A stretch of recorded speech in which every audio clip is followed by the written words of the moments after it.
नमस्कार। आज हम चलते हैं योग की बिल्कुल जड़ों तक, उस असली योग को समझने जिसे महर्षि पतंजलि ने दुनिया के सामने रखा था। जी हाँ, हम बात कर रहे हैं अष्टांग योग की। और यकीन मानिए, ये सिर्फ कोई कसरत नहीं है, बल्कि खुद को जानने का एक पूरा का पूरा विज्ञान है। अच्छा, आजकल जब हम योग का नाम सुनते हैं तो दिमाग में क्या आता है? अक्सर तरह तरह के मुश्किल शारीरिक आसन, है ना? पर सवाल ये उठता है कि क्या योग का मतलब सिर्फ शरीर को फ्लेक्सिबल बनाना ही है, या इसके पीछे कोई बहुत गहरा मकसद छिपा हुआ है? चलिए आज इसी सवाल की तह तक चलते हैं। तो सबसे पहला कदम है योग के असली मकसद को समझना। देखिए, ये शारीरिक फिटनेस से कहीं कहीं ज्यादा बड़ी चीज है। ये एक ऐसा रास्ता है जो मन की गहराइयों को छूता है और चेतना के, कॉन्शियसनेस के सबसे ऊंचे शिखर तक ले जाता है। तो साफ साफ समझिए, अष्टांग योग कोई एक्सरसाइज क्लास नहीं है। ये तो समाधि तक पहुंचने का एक पूरा मैप है। समाधि मतलब चेतना की वो अवस्था जहां मैं और मेरा का सारा भाव मिट जाता है और इंसान उस परम सत्य के साथ एक हो जाता है। तो ये रहा समाधि तक पहुंचने का पूरा रोड मैप। महर्षि पतंजलि ने इस सफर को 8 हिस्सों या कहें कि 8 अंगों में बांटा है। इसे एक सीढ़ी की तरह समझिए। हर पायदान हमें मंजिल के और भी करीब ले जाता है। तो चलिए एक एक करके इन सीढ़ियों पर कदम रखते हैं। हमारे यात्रा की शुरुआत होती है सबसे पहले, सबसे जरूरी चीज से, नींव से, यानी हमारा बाहरी आचरण। और पता है, यहीं पर आज का ज्यादातर योग चूक जाता है, क्योंकि सीधी सी बात है, बिना एक मजबूत नींव के कोई इमारत खड़ी हो ही नहीं सकती। योग की पहली सीढ़ी है यम। अब ये यम क्या है? ये 5 नैतिक सिद्धांत हैं। ये वो नियम है जो तय करते हैं कि हम बाहरी दुनिया और दूसरे लोगों के साथ कैसा बर्ताव करें। समझिए, ये हमारे सामाजिक आचरण की बुनियाद है। और कमाल की बात देखिए, ये हजारों साल पुराने सिद्धांत आज भी कितने सटीक बैठते हैं। जरा सोचिए, एक तरफ अहिंसा का सिद्धांत और दूसरी तरफ आज सड़कों पर होने वाला रोड रेज, या फिर अस्तेय यानी चोरी न करने का नियम, और हमारे मन में दूसरों की चीजों को देखकर जलना और उसे किसी भी तरह पाने की इच्छा। ये साफ दिखाता है कि हम अक्सर इन बुनियादी नियमों के बिल्कुल खिलाफ जी रहे हैं। तो जब बाहरी दुनिया से हमारा रिश्ता ठीक हो गया, अब बारी आती है अपनी अंदर की दुनिया को संवारने की। और इसके लिए हैं 5 नियम। ये वो अनुशासन है जो हम खुद के प्रति अपनाते हैं। इनमें से एक नियम है संतोष। और इस पर जरा गौर कीजिए। आज की दुनिया में हम सब एक कभी ना खत्म होने वाली दौड़ में लगे हुए हैं। जितना मिलता है उससे ज्यादा पाने की चाहत लगी रहती है। ये कुछ ऐसा है जैसे हम एक ऐसे घड़े में पानी भर रहे हैं जिसमें दरार है। वो कभी भरता ही नहीं, और असंतोष वो हमेशा बना रहता है। और अब जाकर तीसरे नंबर पर आता है आसन। वही आसन जिसे आज ज्यादातर लोग पूरा योग समझ बैठे हैं। पर पतंजलि के लिए आसन का मतलब शरीर को तोड़ना मरोड़ना नहीं था। उनके लिए आसन का मतलब था स्थिर और सुखद होना। मतलब एक ऐसा शरीर तैयार करना जो बिना हिले डुले घंटों तक ध्यान के लिए बैठ सके। तो लक्ष्य फ्लेक्सिबिलिटी नहीं, स्थिरता है। ठीक है, तो शरीर और आचरण की नींव तैयार करने के बाद अब ये सफर अंदर की ओर मुड़ता है। अब हम उस कला को सीखेंगे जिससे मन के चंचल संसार पर नियंत्रण पाया जा सकता है। अगला कदम है प्राणायाम। ये समझिए कि ये शरीर और मन के बीच का एक पुल है।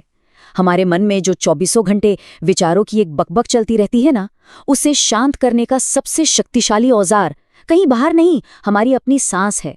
सांस को नियंत्रित करके ही हम अपने मन को नियंत्रित करते हैं। जरा सोचिए, हमारी 5 इंद्रियां, आंख, कान, नाक, ये 5 खुली खिड़कियों की तरह हैं जिनसे हमारी ऊर्जा लगातार बाहर की तरफ बह रही है।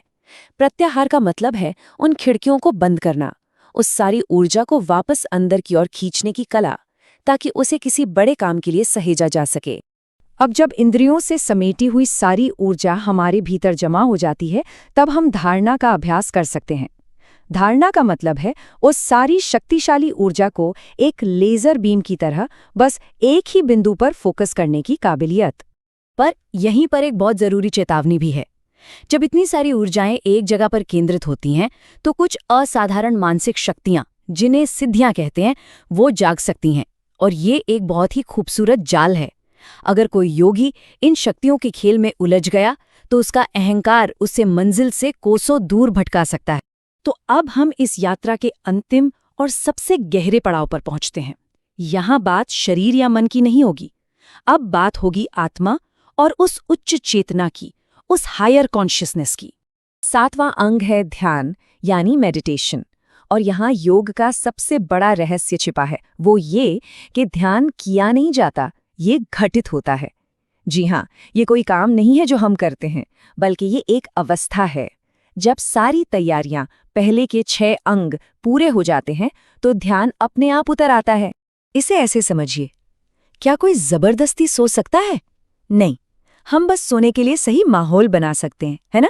शांत कमरा, आरामदायक बिस्तर, बस नींद तो खुद ब खुद आती है। ठीक वैसे ही हम पहले के 6 अंगों से ध्यान के लिए सिर्फ माहौल बनाते हैं। ध्यान को जबरदस्ती नहीं किया जा सकता, वो तो खुद होता है। देखिए, एक शांति वो होती है जो दुनिया के शोर शराबे से थक कर मिलती है, वो बस एक टेम्पररी रिलीफ है। लेकिन ध्यान की शांति बिल्कुल अलग है। वो दुखों से भागना नहीं, बल्कि एक परम ऊर्जा के साथ जुड़ने से पैदा हुआ एक गहरा, कभी न टूटने वाला आनंद है, एक ब्लिस है। और अब हम इस 8 चरणीय यात्रा की मंजिल पर पहुंचते हैं। 8वां और अंतिम अंग, समाधि। यही इस पूरी साधना का, इस पूरी यात्रा का परम लक्ष्य है। समाधि वो अवस्था है जब ध्यान की धारा टूटती ही नहीं, वो 24 घंटे बनी रहती है। यहाँ सारे भेद, सारे फर्क मिट जाते हैं। ध्यान करने वाला, ध्यान की प्रक्रिया और जिस पर ध्यान किया जा रहा है, वो सब मिलकर एक हो जाते हैं। मैं का जो भाव है वो पूरी तरह विलीन हो जाता है। तो सवाल ये है कि इस इतनी ऊंची अवस्था का हमारी रोज की जिंदगी से क्या लेना देना है? बहुत गहरा लेना देना है। इसका अभ्यास बहुत सरल है। जो भी करें, पूरी तरह उसी में डूब जाएं। जब खाना खा रहे हैं तो पूरा अस्तित्व सिर्फ खाने का अनुभव करें। जब काम कर रहे हैं तो सिर्फ काम, मतलब एक समय में बस एक काम, और वो भी पूरी चेतना के साथ। और एक आखिरी लेकिन शायद सबसे जरूरी सलाह, अभ्यास करते समय इस सोच को पूरी तरह से छोड़ दें कि मैं इसे सही कर रहा हूं या नहीं। ये जो लगातार एनालिसिस चलता रहता है ना, यही सबसे बड़ी रुकावट है। जब इस सोच से मुक्त होकर बस अभ्यास किया जाता है, तभी मंजिल का रास्ता अपने आप खुलता है। तो अंत में सवाल फिर वहीं आकर रुकता है, क्या हमारा योग बस योगा मैट पर शुरू होकर वहीं खत्म हो जाता है, या फिर उसकी असली शुरुआत हमारे रोज के व्यवहार, हमारी सच्चाई और हमारे मन के संतोष से होती है? ये सोचने वाली बात है कि आपका असली योग वास्तव में कहाँ से शुरू होता है। इस पर विचार जरूर कीजिएगा।